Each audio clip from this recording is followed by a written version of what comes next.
পুলিশের সঙ্গে আমরা জানি যে চারটি দাবিতে এখানে শিক্ষার্থীরা অবস্থান নিয়েছে। এর মধ্যে অন্যতম দাবি হচ্ছে তারা একটি স্বতন্ত্র বোর্ড চায়, যেখানে যে বোর্ডের মাধ্যমে তাদের যে শিক্ষা কারিকুলামগুলো সেগুলোকে নির্ধারণ করা হবে।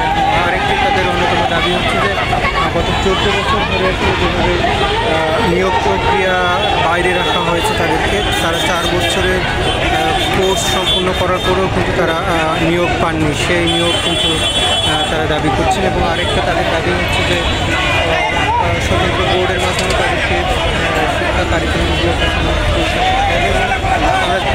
তাদেরকে সেই সুযোগটি দিতে হবে, এমনটা শিক্ষার্থীরা দাবি করছেন। এবং আমরা দেখেছি এর আগে কয়েক দফা তারা কিন্তু আন্দোলন করেছে এবং সেই আন্দোলনে আসলে কোনো ফলাফল পায়নি, এমনটাই কিন্তু দাবি করছেন এখানকার শিক্ষার্থীরা। ফলে তারা কিন্তু আজকে দ্বিতীয়বারের মতো রাস্তায় নামতে বাধ্য হয়েছে।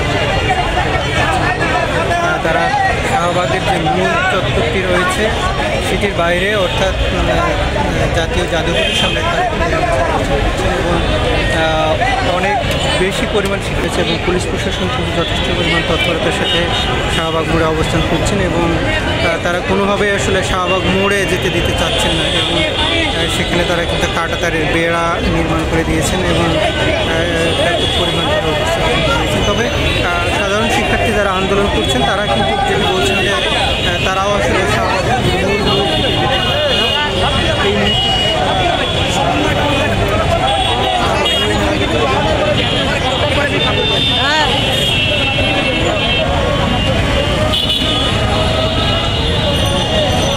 মূল যে জায়গাটি রয়েছে, অর্থাৎ তারা যেখানটিতে দাঁড়িয়ে আছে অর্থাৎ জাতীয় জাদুঘরের সামনে, সেখানে কিন্তু তারা থাকতে চান এবং তারা কিন্তু এই জন্য একটি ব্যারিকেড দিয়ে রেখেছে এবং শিক্ষার্থীরা কোনোভাবে যেন সেই পুলিশের ব্যারিকেড ভাঙতে না পারে এই জন্য কিন্তু তারা দ্বিতীয় দফা আরেকটি ব্যারিকেড দিয়ে রেখেছে এবং কোনোভাবেই কিন্তু তারা চান না শিক্ষার্থীদেরকে ভিতরে যেতে।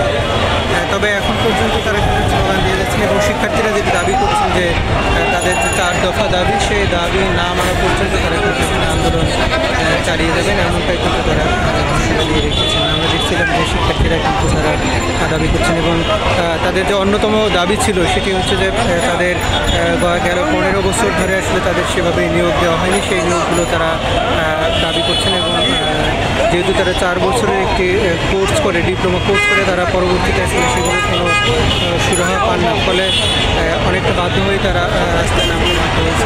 আমরা দেখেছিলাম যে গত 22 তারিখেও কিন্তু তারা আন্দোলন করেছিলেন এবং শাহবাগ এবং এই মুহূর্তে শিক্ষার্থীরা কিন্তু চেষ্টা করছেন যে শাহবাগ মোড়ের দিকে যেতে, কিন্তু পুলিশের পক্ষ থেকে এবং সেখানে কিন্তু ব্যাপক